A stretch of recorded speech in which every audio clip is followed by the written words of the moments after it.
Hi, this is Paul. Yesterday at the pastors' lunch, once a month I get together with the other pastors in the CRC cluster. And it's just fun. We have a good time together. We share stories.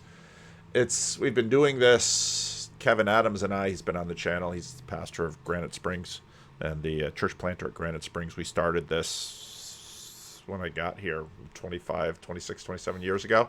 And then as we planted churches, we added more pastors, and we pretty much just sort of stick to CRC pastors right now. But we get together and just sort of check up on each other and share stories and support each other and that kind of thing. And, my life has taken such strange turns. I used to be the pastor of the sort of the old dying church, still am. But now I'm also the pastor of this crazy YouTube stuff. So whatever. But at one point, we're just talking about church and all that stuff, and I just basically blurted out that Netflix is the new mainline, and then by mainline I mean mainline church, just in terms of the community. So yesterday's video, I'm getting at the whole question of religion in American culture. What is religion when we use that word? What is really forming and shaping people? What is creating the bodies that we as human beings need in order to live and to understand each other? And it was funny because Mike Nana, I assume that's how to say his name. Of course, I first found him way back in the grievance studies with Boghossian, and when those guys wrote those papers, and he was making those documentary YouTubes to document them. So I haven't really heard about him much. I assume he's still making films, but he also has a Substack, because who doesn't have a Substack? And he replied to the thing. It wasn't even a very terribly large tweet. He said, agreed, and then he posted a paper that he wrote.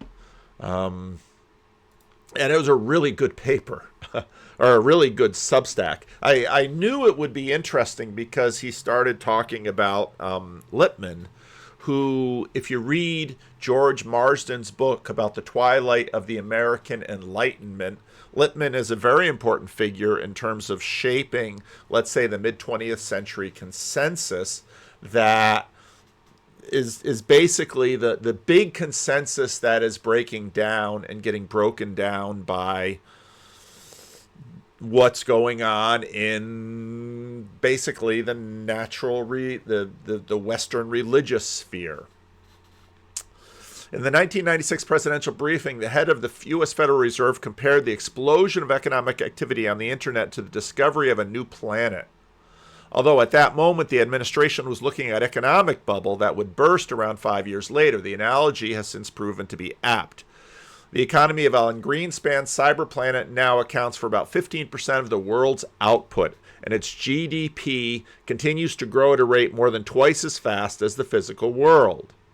The visualization of internet activity. Greenspan's likening of the internet to a new world has always struck me as a fruitful way of thinking about the sprawling technology.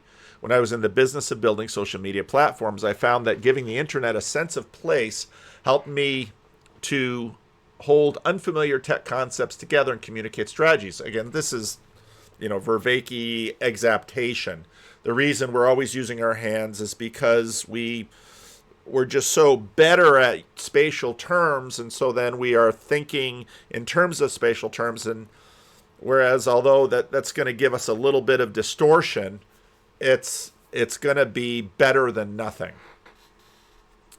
I thought of my co-founders as explorers and our developers as tradesmen as we carved out a piece of land from the limitless cyber mass and built on it. We set up laws through code, instantiated customs through user interface, and encouraged digital pioneers to set up profiles on our plot in the hope that one day we could preside over our own digital country. This fun and functional construct became much more profound for me when I came across the philosopher Karl Popper's concept of three worlds. It is so. This book here belongs to World 1, insofar as it is a physical object. World 2. One can say world 2 is the world of our subjective experiences. The feeling that I am miserable because my tooth aches. A fright. I have a fright because I just see the motor car coming towards me. Let us call these things world 2. Now I have to this added, or if you like, invented a world 3. Now what is this world 3? That's more difficult. This book contains printed pages. That is world 1. But in these printed pages are certain communications, certain ideas expressed. There are statements or propositions which may be true or... There we go. In other words, I think you get it. I think all of us get it. Now, a caveat that I'll make with Mike's piece here is that it's, I think, still basically in a modernist frame, but most of us have lived in modernity enough that we can transcode this stuff pretty much on the fly. For proper reality can be broken down into 3 distinct categories that we describe as worlds. Worlds 1 is the physical objects, lifeless, it's interesting, domain of matter and movement. This world gives rise to living organisms, from which separate world of subjective states. Second world is the world of qualia, where all inner feelings, inner thoughts, and memories take place. From the subjective realm, a world of human abstraction comes into being, our intersubjected world 3. Popper's World 3 is a category that includes even ever-involving language, art, culture, concepts. It's a shared world of meaning that's not quite physical, although it manifests through material means and is not entirely experiential, though it's felt in our experience. It has existed in different forms for as long as human. And this is obviously the... when we're talking about religion, this is a lot of what we're talking about. It's sort of way up there, and it's intersubjection. It's between us. At any point in time, the entire corpus of human mental activity sits scattered across the planet, ready to be engaged with. This sprawling mass of symbolized thought is lost and rediscovered, built upon and rearranged as human populations work together to create sanctuaries of meaning. A meaning sanctuary is an organic phenomena that facilitates group collaboration with a conceptual shorthand. Now, maybe I'll bring this in. Seabax was doing a rando with Jake. It's not Roque, it's Roque. I think that was it. Seems to be the Roque. He's a musician. He had a very interesting conversation. I just started listening to it to a degree with Emily Verdine and Lucas Van Oss, and I knew Seabax referred back to that. It's like, oh, now I got to go find that conversation first and sort of watch that before I watch the whole Seabax one. And I thought Emily, sort of in the middle of the conversation, just gave a nice little narrative about how this little corner has developed and why she values it, and I think I'll probably just sort of drop that in here. So I first saw one of my first introductions. I'd watched a few Vanderklay videos, right? Vanderklay connected to Peterson, that sort of stuff. I saw Emily on Vanderklay's and somebody else's that was like this little corner. I forget who, but that was a big thing. And I'd come across your art, I forget how. And then more recently, I've been like, wait. In my personal life, I'm always looking for people like this, and I like can't find anybody that like gets it, man. You know, I can't find anybody who's interested in the same ideas. And then there's a bunch of these people who have been talking to each other for a while, it seems, that speak the same language that I speak. So what is this little corner, and like what is your guys's loose association with it up until this point? Whoever You wants can to go start. ahead. Oh, me? Okay. Sure. Well, Emily has like the right to start because she was in it much before me. So you go ahead. Okay. Uh, sure, yeah. Let's see. I spoke to Paul in, was it 2000, early 2019. And so Jordan Peterson he got like pretty popular in 2017 and 18, and he had so much new stuff that was really exciting at like right around then. That was kind of like peak stuff, but there wasn't that many people talking about it. And I saw in my YouTube feed or whatever, there was this pastor, he had a huge white beard and he's talking about Jordan Peterson, and I was like, "Ooh, okay." And plus he's a Dutch last name, and like I live in the town he went to college in, Calvin College or Calvin University or whatever, because it's CCR, it's Christian Reformed like hotspot. So I was like, oh, it's kind of like familiar something something, and I was watching him for a little bit, and he was just talking to people who were watching Jordan Peterson stuff, and he was like, "Why do you like this?" And it was the weirdest. I'd never seen anybody do anything like that before. It was kind of there was like Joe Rogan podcast, there's like some podcasts and stuff, but it wasn't like it is now where everybody all the time is doing podcasts and talking to people online. So he was kind of like way ahead. It felt like maybe I was just in that little sphere. It was way ahead. So he would talk to people and just ask them about their relationship with Christianity and their kind of journey with, faith, or maybe they were atheistic or whatever, and how Peterson was affecting them. And other pastors were not doing that. He's really open.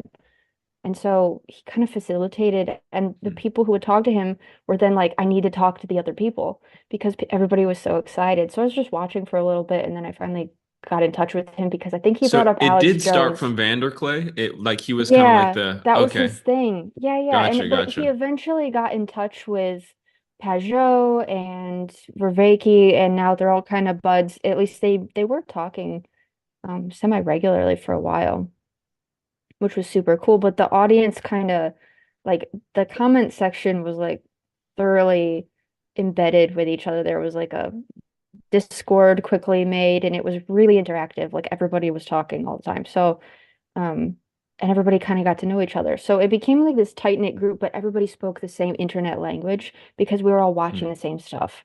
So Hmm. that's why you're like, oh, where's the tribe? It's because there's like a jargon, there's like a sub language that we're all speaking, that if you walk up to someone on the sidewalk, they don't know what you're talking about. So that's why it's really nice. It means communication actually flows for certain ideas. So anyway, there's like this little corner is loosely the channels that popped up around Vanderklay, and some of the like Lucas, who did you talk to? You talked to Karen Wong, the meaning code, Yeah. I think. In Sevilla. Right. Yes, they're both kind of in there. There's like Grizz.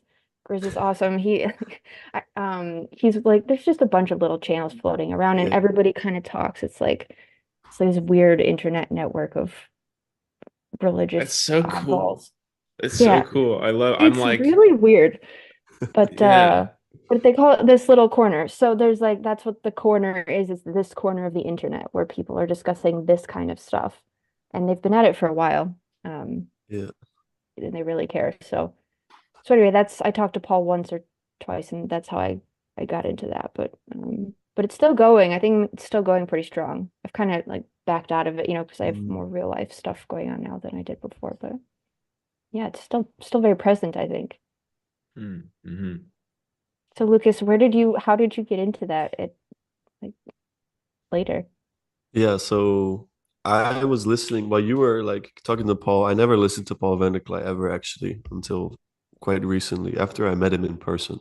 Um, but I just listened to Peterson for Vake. I was turned on to that. And then Jonathan Pajot, who has a YouTube channel, Symbolic World. He's a icon carver, but now he mostly, I think, also does his YouTube channel. So he's an Orthodox Christian.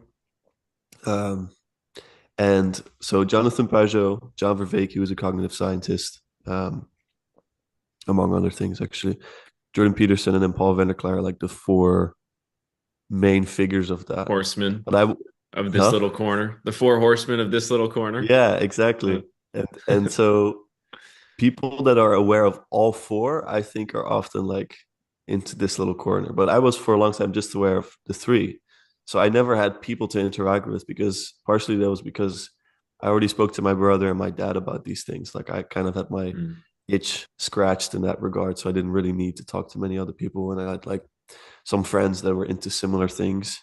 But yeah, I met Paul at some point because he came to the Netherlands for like a festival thing.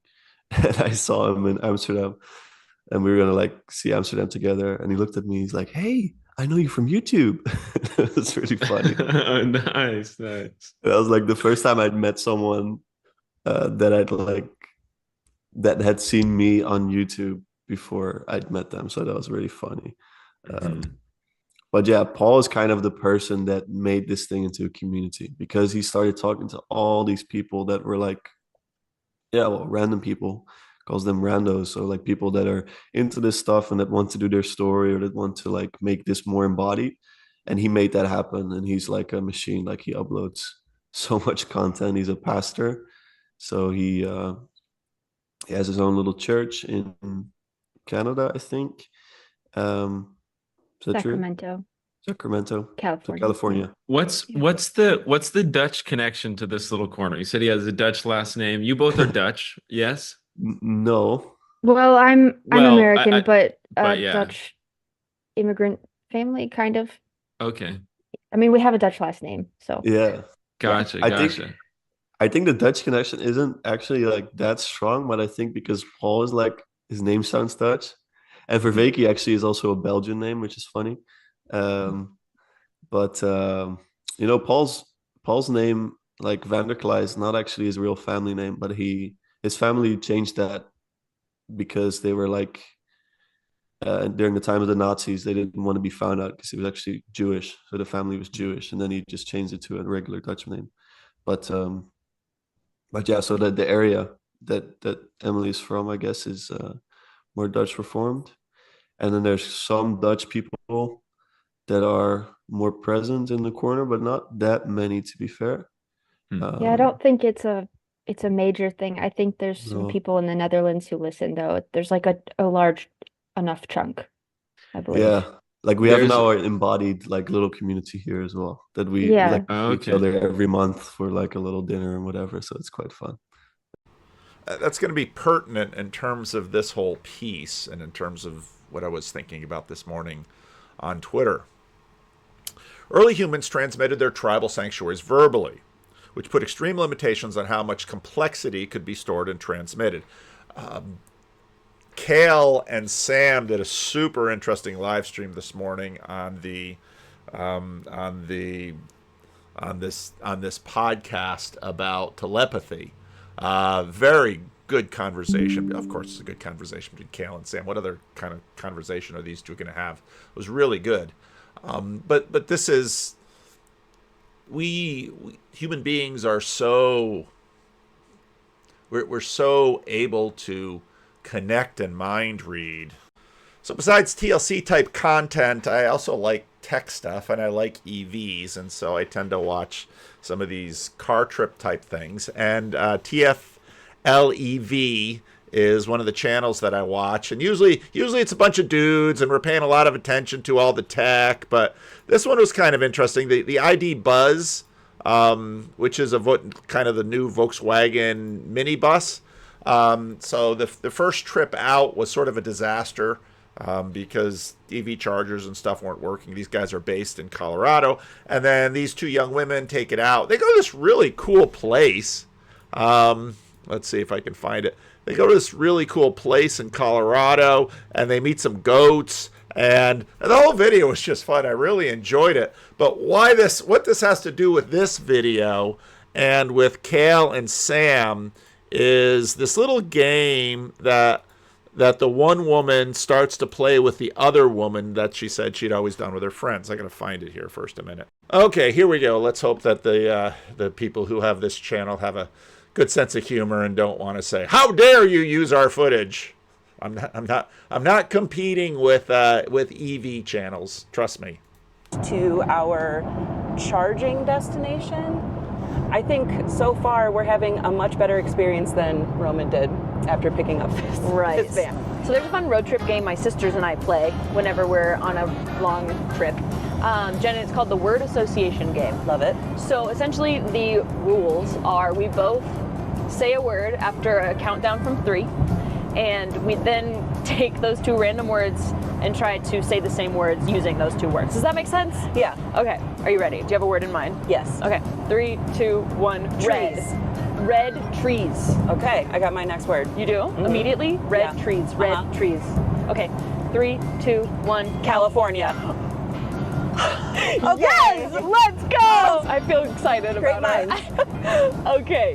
Okay, I got one. Ready? Mm-hmm. 3, 2, 1. Mountain. Okay. Snow mountain. Snow mountain. Okay. 3, 2, 1. Veil. Skiing. Ooh, skiing veil. Okay, ready? I got one. It might be weird. Okay. 3, 2, 1. Expensive. Rich. Okay, rich, expensive. We got this. Okay. Rich, expensive. We got this. Don't think too hard. Okay, yeah. Yeah. Ready? 3, 2, 1. Money. It's money. The ID buzz is not lacking in comfort. No. Okay, and on from there. But you know, when I watched this, I was thinking about the telepathy tapes, that podcast that a bunch of us are listening to. I haven't really listened to it yet, and thinking about the sort of offhand comment that sort of annoyed me, but I'm continuing to think about when Eric Weinstein says, well, just basically normies are LLMs. And it's like, I don't want to say that. There's a lot of truth to that. And that Louise Perry piece, The Myth of Female Agency, was I thought really good, because part of what it shows is this formation.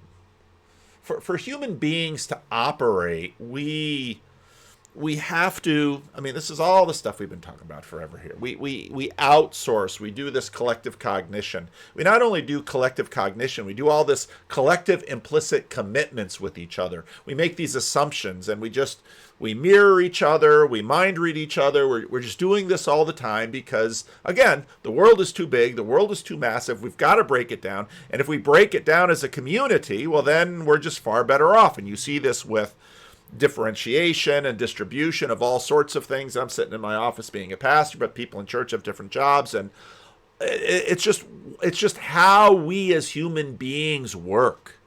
And this is part of the blinding, limiting aspect of individualism, because we're just not paying attention to all of the different ways that we are, in fact, relying on each other and working together to actually accomplish almost everything. Much of what we call Western civilization has proceeded from a collection of founding texts, the Bible, from which a myriad of secondary material was produced, and the sanctuary of meaning we call Christianity emerged. I'm setting aside any theological considerations here to focus purely on human beings practically established and maintaining Christianity as the dominant worldview. And here you have this, consider these churches as an infrastructure for creating and distributing meaning. And again, you can go through all these churches. You have these steeples at the center of town. And, it was really wonderful going to the Netherlands, because in the countryside in the Netherlands, you can still see this. I remember on this crazy, huge, got off the plane in the Netherlands, and John Van Dyck, you're just all jet lagged and you've been in a dark space for all this while, and you get off the plane and the first thing John Van Dyck does is take you to the beach in order to eat herring, with poor Job. But you travel through these countrysides and you see these picturesque little towns, and there's the church in the middle, the steeple connecting heaven and earth. All the stuff that we love talking about.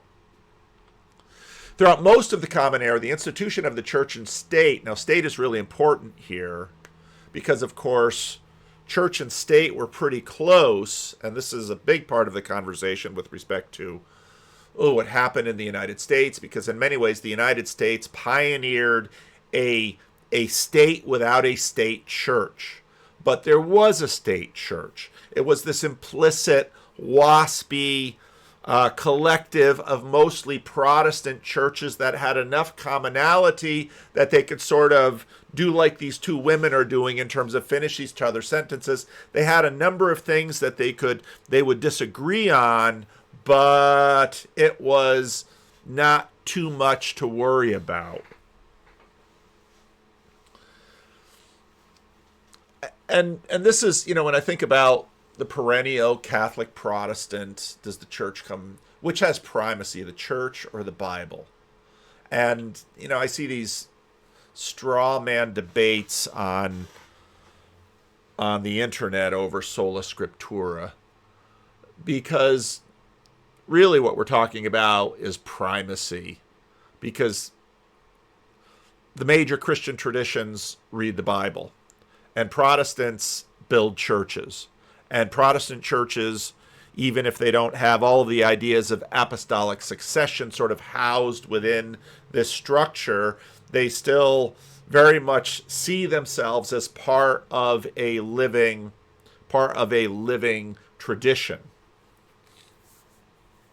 So throughout most of the Common Era, institutions of church and state kept tight control over the world of meaning with heresy and treason laws.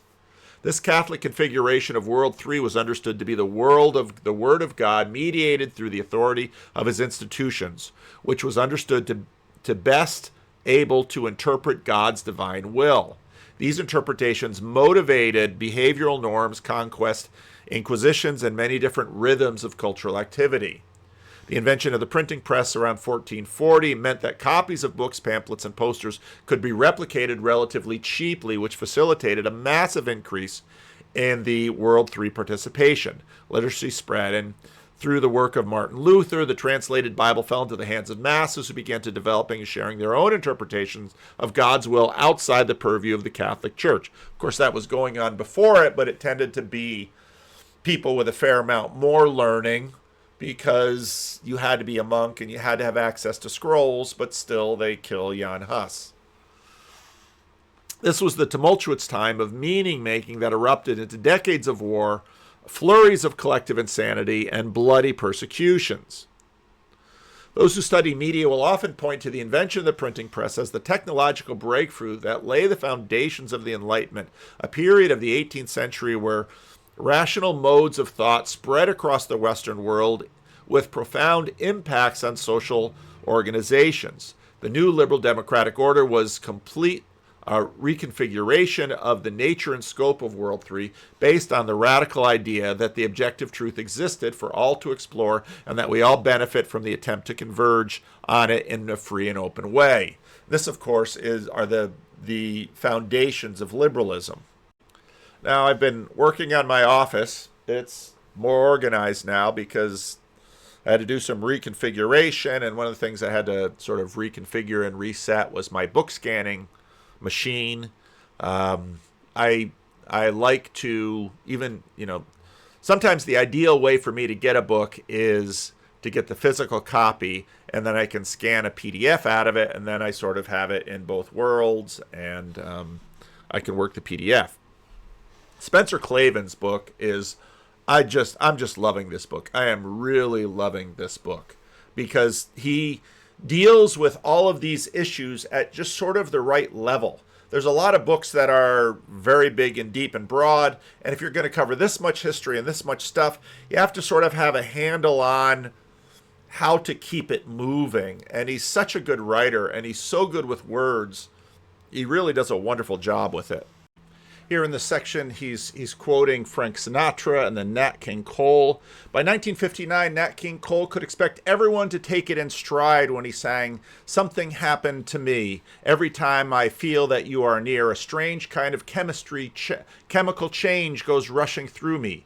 Those words sound unremarkable, even banal in the 21st century, but before mid-1900s, no casual listener would have nodded along to hear the thrill of fresh romantic affection described as a strange kind of chemical change. And again, we're so, as a group, we're so completely formed by these assumptions. They are formed into us without any consent. They're the air we breathe. We just take it in. That we associate chemicals with feelings, and again, what everyone would say, of course, our chemicals are feelings, or maybe even are just feelings, but 200 years ago, they wouldn't have said such a thing.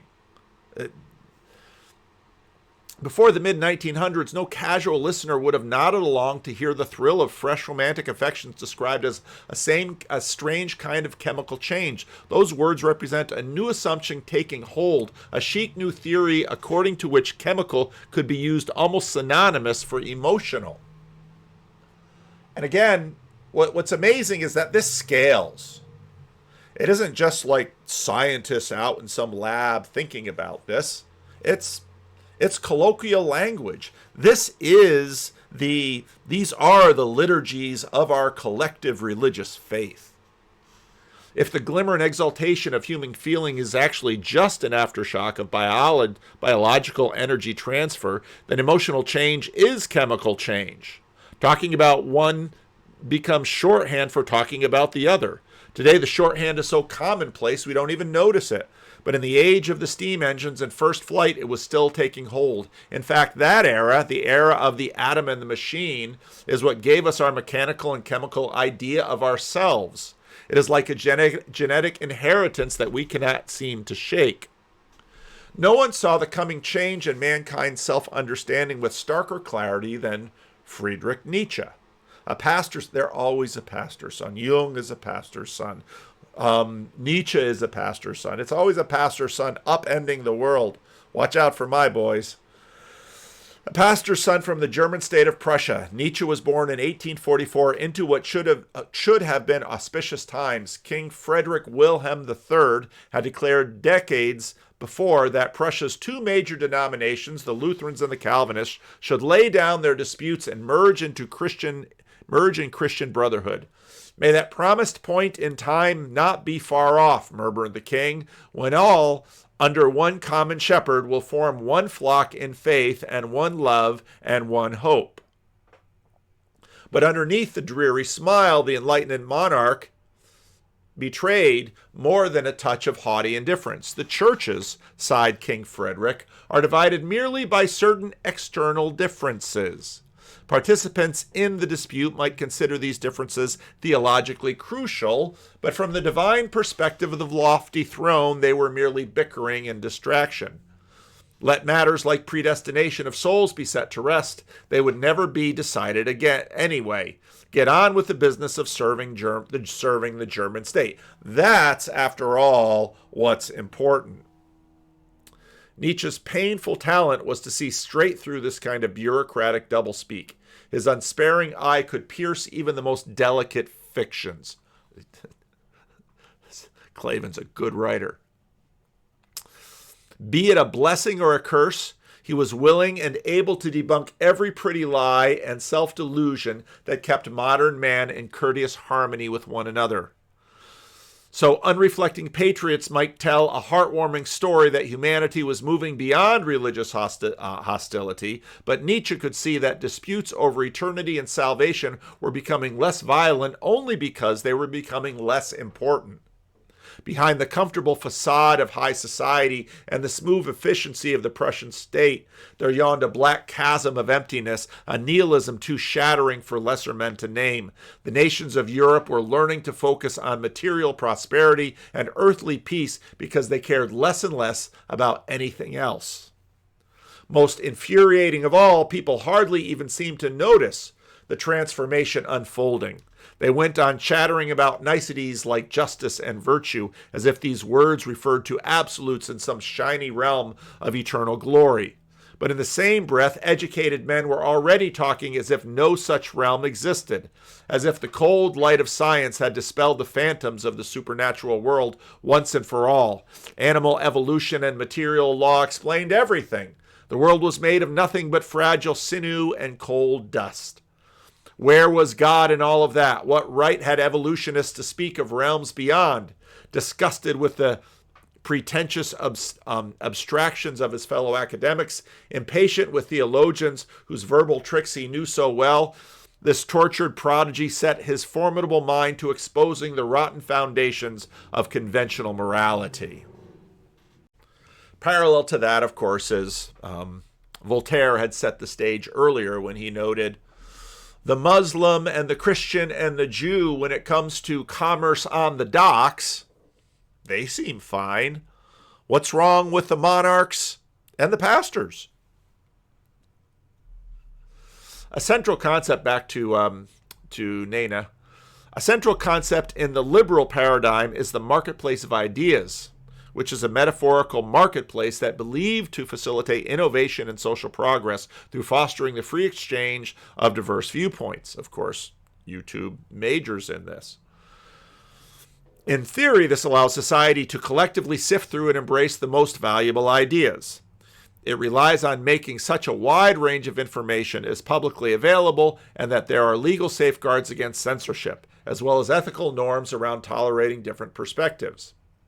Under the meta-framework of liberal democracy, with its marketplace of ideas, many different World 3 configurations can be arranged and tended to by many different populations, and nonviolent conflict between these worldviews is taken to be a sign of a well-functioning democracy. Since the Enlightenment, the institutions that were believed to mediate between God and the populace slowly began ceding authority to institutions that we believe to mediate between objective reality and the populace, universities, journalistic organizations, and the government. Damon Walter was taking a side in a video, which I watched a fair amount of today. Let's see if I can, I should be able to find it. Is the West in decline? I had never heard of Yanis Varoufakis, nor Cynthia Miller Idris. I did clip out her speech, her introductory remarks, her first 15 minutes, because it was the quintessential blue church sermon. She even ended with a point of good news. And I listened to it, I thought, wow, this has all the pieces of this certain religion that has sort of captured this certain element of our elites. I mean, it was all there. It was just a breathtaking piece of sermonizing in the blue church. And I mean, she hit all the points. For the most part, the rest of the video kind of sucked. It broke down into bickering, even though Damon sort of took Varoufakis' side. He just kept interrupting and yelling. And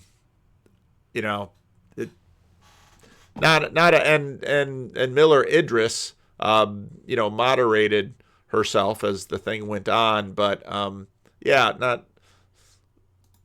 not really a terribly productive encounter. This is where we get into Walter Lippmann. By 1922, a journalist by the name of Walter Lippmann published a book called Public Opinion, where he explored the limitations of liberal democratic order in the burgeoning era of mass media. This was a time between the world wars when innovation in radio, the telegraph, industrial printing, and cinema were making their presence felt. Running against many of the assumptions embedded in the liberal paradigm, Lippmann argued that people don't have direct access to objective reality due to limitations in their knowledge and access to information. What was amazing about this debate was it was just so thoroughly, it's hard for me to describe just how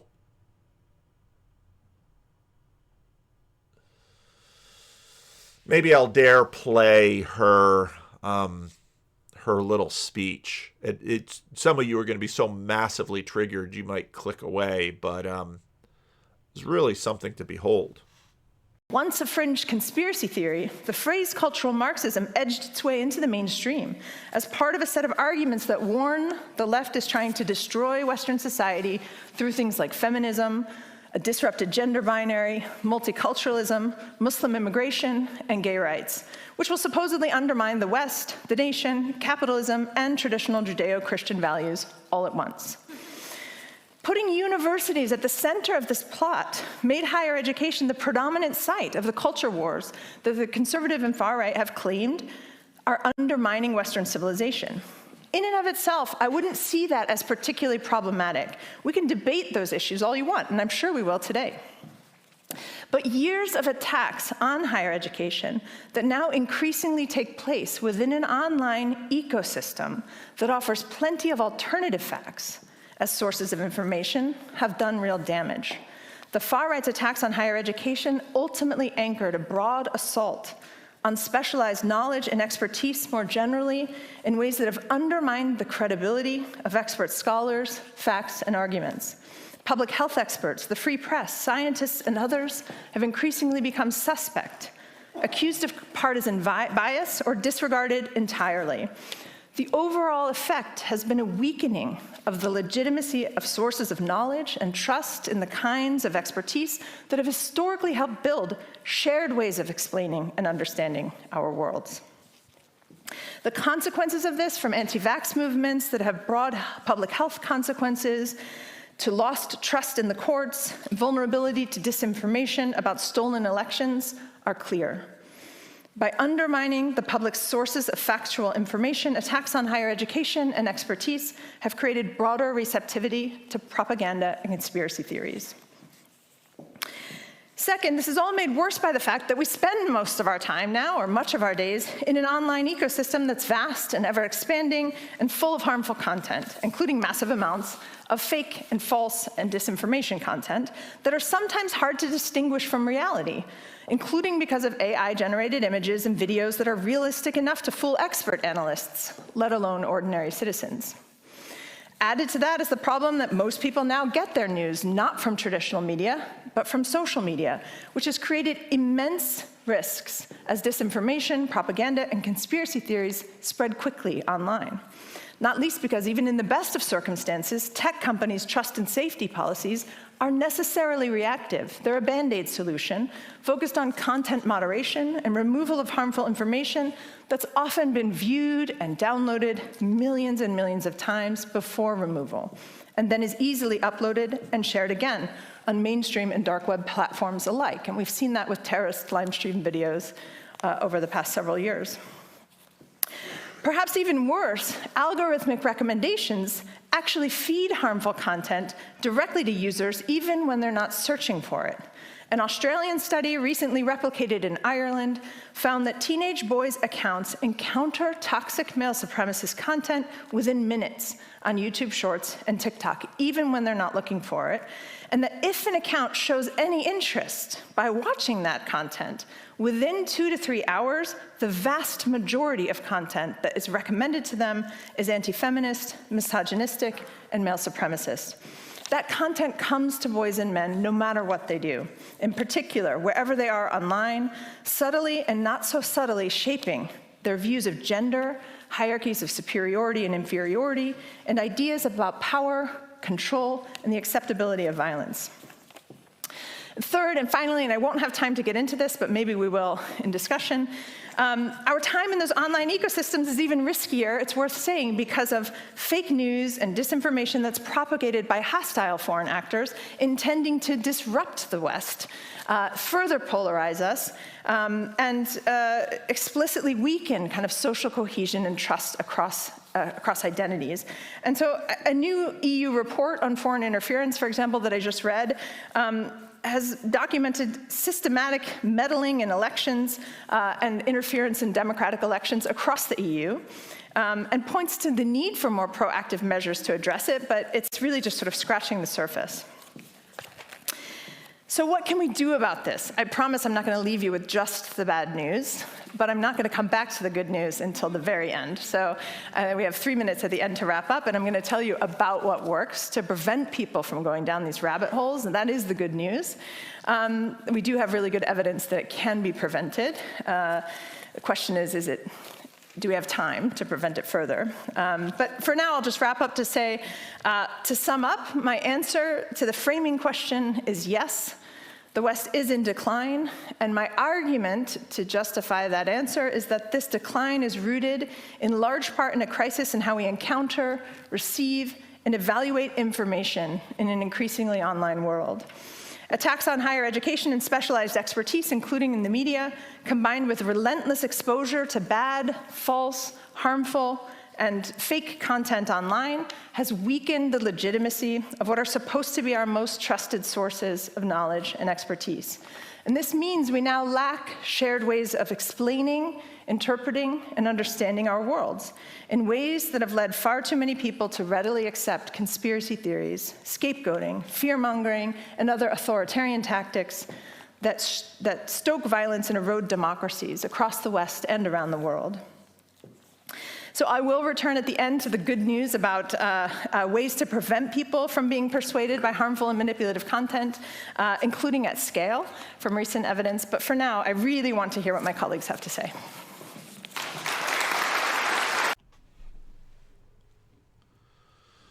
Running against many of the assumptions embedded in the liberal paradigm, Lippmann argued that people don't have direct access to objective reality. Instead, they rely on heavily mediated information and simplified constructs to create a functional but distorted version of objective reality. And this is exactly what these people have the wrong objective reality, and here's the right objective reality. And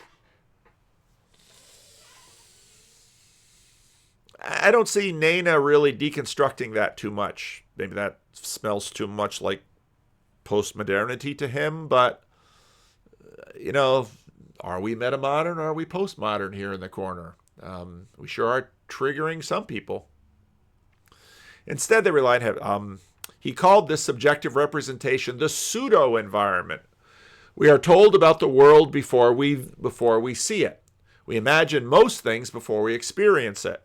And these preconceptions, unless education has made us acutely aware. So again, education is sort of this valueless, this again is just pure religion, this valueless miracle that helps us see everything. And so you have, if someone has a PhD, if someone's an expert, then they know the truth. And again, this woman's talk was just deeply embedded. Experts and conspiracy theories and yada, yada, yada, yada. The mass is constantly exposed to suggestions. It reads not the news, but the news with an aura of suggestion about it, indicated in the line of action to be taken. Thus, the ostensible leader often finds that the real leader is a powerful newspaper proprietor. This is, again, 100 years ago. Ledman's reflections on the human mind are at times cynical, but his observations about the inner workings of mass media and the manipulation of popular opinion are hard to fault. After identifying a long list of seemingly insurmountable problems with the liberal project, Lippmann comes to the conclusion we ought to abandon the marketplace of ideas in favor of a scientifically managed information environment. And that's exactly what comes out with this Cynthia, what was her name? Cynthia Miller Idris. Nope, the experts are in charge. We have to put them in charge and need to stop social media from all of this disinformation. We know the truth, and I'm just sitting there thinking, wow, this is pure religion. This is as bad as any tiny little insular religious community that is just so darn sure of themselves that the rest of the world can go to hell if that's part of their dogmatic system. After the World Wars, propaganda techniques were picked up by the free markets and liberal democracies. What, they weren't there before? Have you watched newsreels in the interwar period and during the Second World War? And experimental work evolved into advertising and public relations industries. In other words, the private sector took it on. The information landscape we now inhabit is full of meticulously contrived messages distributed at mass scales to elicit predetermined behaviors from you and me. The practice is so commonplace that complaining about it is like yelling at a cloud.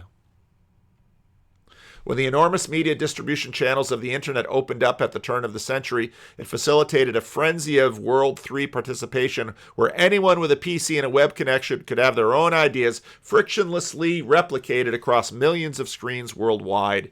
In effect, the media floodgates cracked open and dumped a tsunami of information and perspectives into our shared world of meaning. If history never repeats itself but often rhymes, then the invention of the printing press and the advent of the internet share a certain ring. They both increase information flows by orders of magnitude and facilitate meaning making outside the purview of intermediary institutions. Consider that before the flood, if your ideas were unpalatable or incoherent to the people employed by academia, media, arts, and religious institutions, they wouldn't be circulated in an impactful way. In other words, if you were angry with your church, you'd probably go out and kick a rock. Maybe you made pamphlets and started handing pamphlets around. You could do like the Nation of Islam and pass out, these newspapers on the street corners in my neighborhood.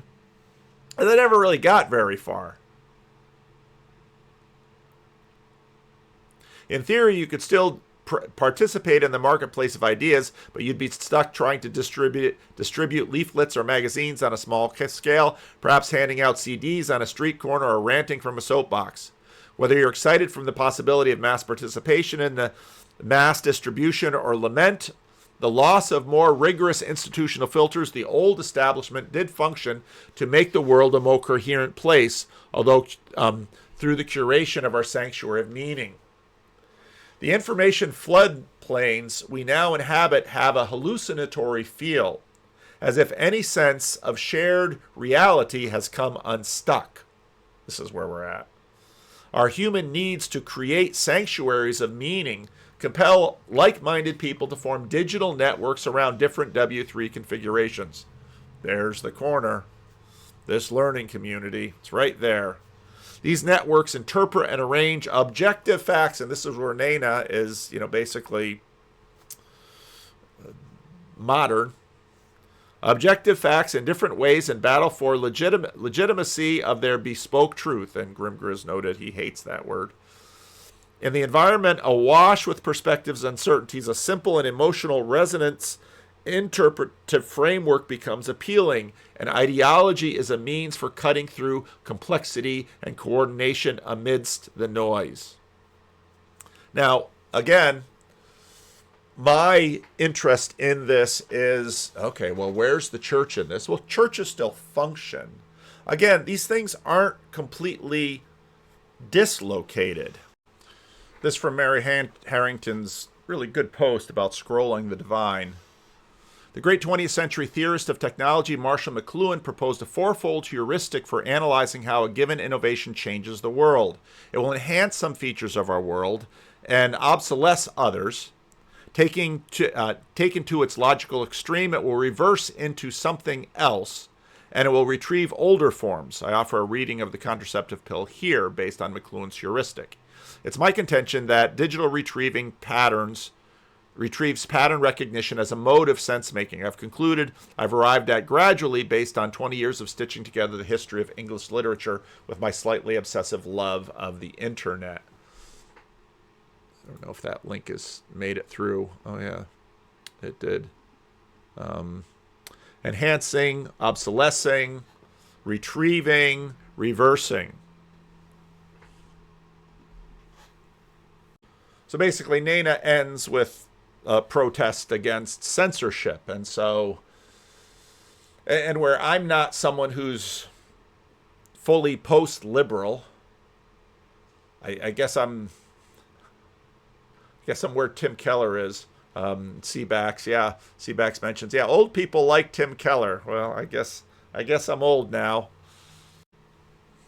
Most hardcore TLCers are autodidacts and or exiles from other formal learning communities. That has given us the sense of the island of misfit toys often. We feel ill at ease in the communities, church, university, business, family, that are at hand, and we set out to make our own, a flotilla of fire ants, as Grim Grizz calls us.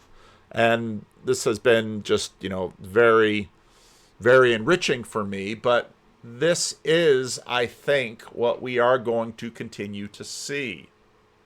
And the comparisons between what we're doing on the internet to church is not unfounded, because functionally we're doing something similar to what churches have always done. But again, getting back to McLuhan's observation, we're enhancing church, we're obsolescing church, we're retrieving older stuff, the hot for orthodoxy thing we see going on now, and reversing. And all of those things are in play. But, again, one of the things that, what was his name? Roque. One of the things he mentioned, he said to CBAX was, I sort of figured out how to monetize my learning. Or I would say probably most of us aren't even monetizing it. We're sort of just making it, just trying to have it pay for itself or not be too expensive. And, what was so amazing to me about this political wars. What was so amazing to me about this Blue Church speech is that it just seemed they're not anywhere near. They just don't realize just how precarious their world is. That Varoufakis, he was the one who was in many ways the most apocalyptic. It's funny because they were like, this is supposed to be about like the in decline. He says, no, it's not in decline. It's racing towards a cliff. Oh, okay. Sustainability might be something that might be a value. So, yeah. I hope none of those little clips get me in any trouble with people that have them. We'll see. 3,300 videos. 1 or 2 get taken down. Not the end of the world. Leave a comment if it's up. Let me know what you think. Hope I don't have to re-edit after the fact.